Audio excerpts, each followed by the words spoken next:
प्रशासन में जो विकलांग जैसे लोग हैं उनके साथ भी इस प्रकार की जातिगत आधार पर शोषण हो रहा है। लेकिन मैं बताना चाहता हूँ इस मेरठ के अंदर कोई ऐसी ताकत नहीं जो इन्हें न्याय नहीं दिलाना पाए। ये भीम आर्मी जिला अध्यक्ष विजेंद्र सूद कह रहा है चाहे मुझे अपने खून का एक एक कतरा बहना पड़ जाए तो भीम आर्मी और वाल्मीकि समाज के लोग इस मेरठ की धरती पर एक बहुत बड़ा आंदोलन करेंगे। मैं बताना चाहता हूँ माननीय मुख्यमंत्री साहब ये तोतला व्यवहार वाल्मीकि समाज के प्रति बंद करिए।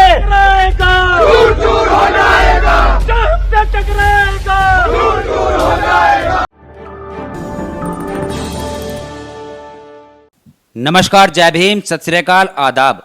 मैं उमेश करुणा और आप देख रहे हैं BH न्यूज नेटवर्क। आज हमारे साथ है भीम आर्मी के जिला अध्यक्ष मेरठ से विजेंद्र सूद और उसके अलावा जो दो युवक और बैठे हुए हैं यह भी भीम आर्मी के ही सदस्य है। और हम बात करेंगे विजेंद्र सूद जी से जो कि समाज के अंदर उत्पीड़न अभी तक भी रुकने का नाम नहीं ले रहा और एक प्रोटेस्ट करेंगे कल, यानी क्या गतिविधि है इनकी संगठन की तरफ से, उस पर हम बात करेंगे। जी भैया, बहुत बहुत धन्यवाद भाई उमेश जी। जनता की आवाज़ को आप निरंतर घर घर तक पहुंचाने का काम कर रहे हैं, उनकी आवाज़ बनने का काम कर रहे हैं। जैसे कि आपने बताया कि जो मेरे मेरठ के अंदर खासकर समाज के साथ जो बहुत बड़े स्तर पर उत्पीड़न हो रहा है, हमारा जो भीम आर्मी के माध्यम से प्रयासरत यह है कि उन लोगों को न्याय मिले। जैसे कि अभी आपने कल का जिक्र किया, तो कल हम लोग माननीय जिलाधिकारी कार्यालय पर प्रोटेस्ट करेंगे। उस प्रोटेस्ट का उद्देश्य यह है कि हमारे गंगानगर निवासी भाई एक हमारे विकलांग साथी हैं, उन्होंने कुछ समय पहले जो मेरठ के अंदर ही एक ज़मीन खरीदी थी और वो ज़मीन अब्दुल्लापुर में खरीदी थी। तो वहाँ पर उस ज़मीन डीलर ने पहले उन्हें बैनामा करा उसी खसरा नंबर पर, फिर दूसरे व्यक्ति को कर दिया और वे दोनों ही मियाँ बीबी विकलांग हैं। उन्होंने जैसे तैसे करके बड़े ही मेहनत कस से एक एक पाई जोड़कर उन्होंने उस ज़मीन को लेने का काम किया था। वो लोग हमारे पास 17 अक्टूबर को आए और 17 अक्टूबर को जो उन्होंने हमें पूरी अपनी दास्तान बताई, मैं अपनी पूरी टीम और हमारे महानगर अध्यक्ष भाई गौतम भैया जी मेरे साथ हैं, हम तमाम साथियों के साथ DM कार्यालय पहुँचे। वहाँ पे हमारे DM महोदय जी से हमें मुलाकात हुई और हमने अपनी बात रखी और कहा कि साहब देखो, मेरठ के अंदर जो विकलांग हैं इनकी पत्नी पाँवों से नहीं चल सकती, ये जैसे तैसे करके ठेला लगा के कुछ अपनी गुजर बसर करते हैं और उन्हें जैसे जैसे एक एक पाए जोड़ के ज़मीन लेने का काम करते हैं। लेकिन उस व्यक्ति ने, डीलर ने इन्हें पहले बैनामा करा, उसके बाद वही ज़मीन दूसरे को बेचने का काम किया। जब ये लोग उस ज़मीन पर अपना कब्जा लेने गए तो इन्हें मारा पीटा, उन्हें धमकाया और उन्हें जान से मारने की धमकी दी। मैंने जिलाधिकारी महोदय जी को पूरा अवगत कराया। जिलाधिकारी महोदय जी ने बताया बिल्कुल कि आप अध्यक्ष जी जो बेफिक्र हो जाए और इनकी मदद पूरी की जाएगी। उन्होंने अपनी वो मामला पूरा संज्ञान में लिया। तो कल हमारे पास आए लोग, फिर दोनों ही पति पत्नी, उन्होंने कहा कि जी अभी हमें हमारे पैसे भी नहीं दिए और वो हमें निरंतर मारने की धमकी दे रहे हैं। तो हमने कल अपने साथियों से डिस्कस की, महानगर अध्यक्ष जी और तमाम जितने भी साथी भीम आर्मी के जिला स्तर के, उन्होंने हमने बैठ के एक जगह मीटिंग करी। तो उन्होंने कहा कि अध्यक्ष जी इस पर फिर दोबारा जिलाधिकारी महोदय से मिला जाए, क्योंकि ज़मीन विवादित मामला है ये। क्योंकि उसने जो 6 लाख रुपए जो ऑनलाइन ट्रांजैक्शन कर रखे हैं, चेक के माध्यम से दिए RTGS, और 6 लाख रुपए बाय कैश दिए हैं, तो तथ्य हैं पूरे, उनके पास कागज भी हैं। लेकिन उसके बावजूद भी उन दोनों पति पत्नी जो विकलांग हैं उन्हें डराया जा रहा, धमकाया जा रहा, मारने की धमकी जा रही है। लेकिन हमने उन्हें बताया कि आप बेचिंत होइए, जब तक इस मेरठ के अंदर आपके भाई हैं, ये लोग भीम आर्मी के लोग हैं, आपकी रक्षा सुरक्षा हम करने का काम करेंगे और हम कल DM कार्यालय का घेराव करेंगे और DM महोदय से पूछने का काम करेंगे। बताइए 17 अक्टूबर को ये जानकारी, ये पूरा तथ्यात्मक तथ्यों के साथ हमने पूरा प्रकरण आपको बताने का काम किया, लेकिन आज तक क्या कार्रवाई हुई है? अगर विकलांग लोगों के साथ भी इस प्रकार की घटना घटेगी, आम जनमानस क्या है? अरे बताइए, तो कल हम प्रोटेस्ट करेंगे। अगर कल हमारी बात को ध्यानपूर्वक नहीं सुना गया और उन लोगों को न्याय नहीं मिला तो हम लोग जल्दी एक बहुत बड़ी मीटिंग बुलाएंगे और मीटिंग बुलाकर इस मेरठ के अंदर आंदोलन करेंगे या हम लोग उन लोगों को लेके भूख हड़ताल पर बैठेंगे।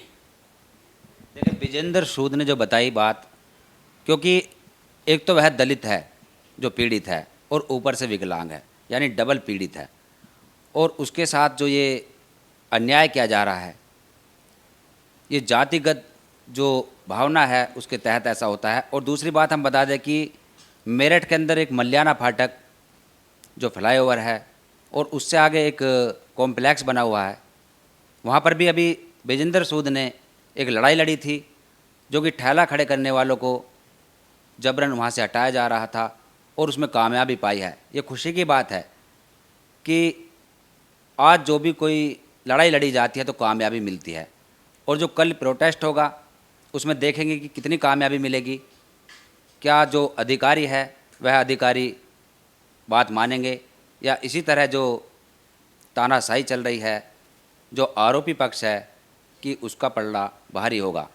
ये एक बहुत बड़ी बात रहेगी। और विजेंद्र जी, जैसे हम आपसे बात करें कि इससे पहले बहुत सारे मुद्दों पर आपने लड़ाई लड़ी है, सभी जगह कामयाबी मिली है, और जो अभी हमने जिक्र किया है मल्याना फाटक फ्लाईओवर के पास क्या पड़ता है वो, काना प्लाजा, और ये भी हाल फिलहाल की बात है।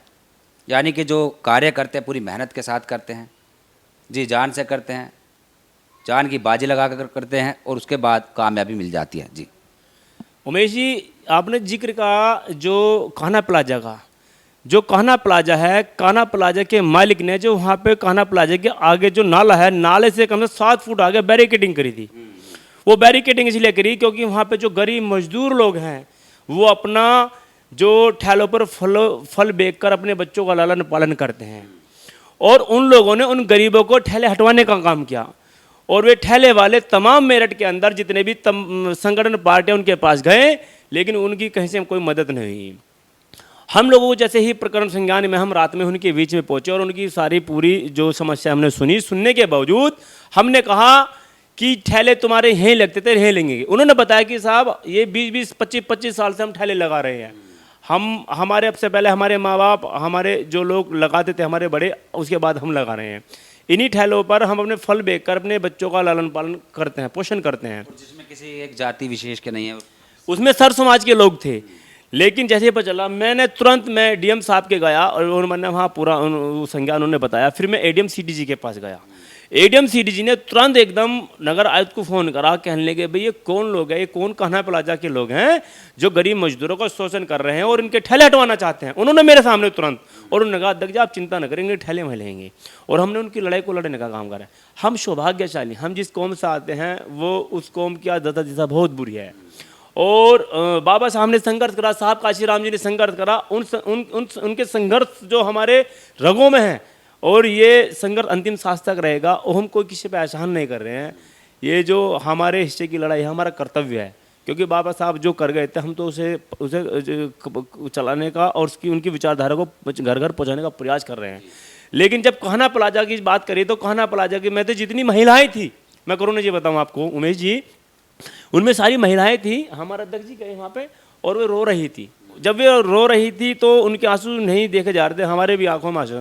हमने उनसे वचन दिया था कि बहनें हम आपको वचन देते हैं कि आपके ये ठेले यहीं लेंगे, कोई ताकत नहीं कि आपके यहाँ से ठेले हटवा दे। उसका कारण था क्योंकि जो नाला है, नाले से हट के कान्हा प्लाजा का जो हैसियत है जमीन की, वो नाले तक थी। उनने नाले से 7-8 फुट की जगह से बैरिकेडिंग, हमने क्या करी, बैरिकेडिंग अगर नगर निगम ने नहीं उखाड़ी तो ये भीम आर्मी के लोग बैरिकेडिंग उठाएंगे, ये वचन हमने हमारे उखाड़ने से पहले ही उन लोगों ने उखड़वा ली। आज वो लोग धन्यवाद देते हैं, हमने कहा धन्यवाद की जरूरत नहीं, ये हमारा फर्ज है। देखिए समय कम है क्योंकि इन्हें कल भी तैयारी करनी है, और हमारे साथ एक गौतम जी है, ये डैनी भाई है, और कल मिलेंगे, कल मुलाकात करेंगे। जैसे भी जो इन्होंने समय रखा है उसका अकॉर्डिंग कल आप तस्वीरें देखना।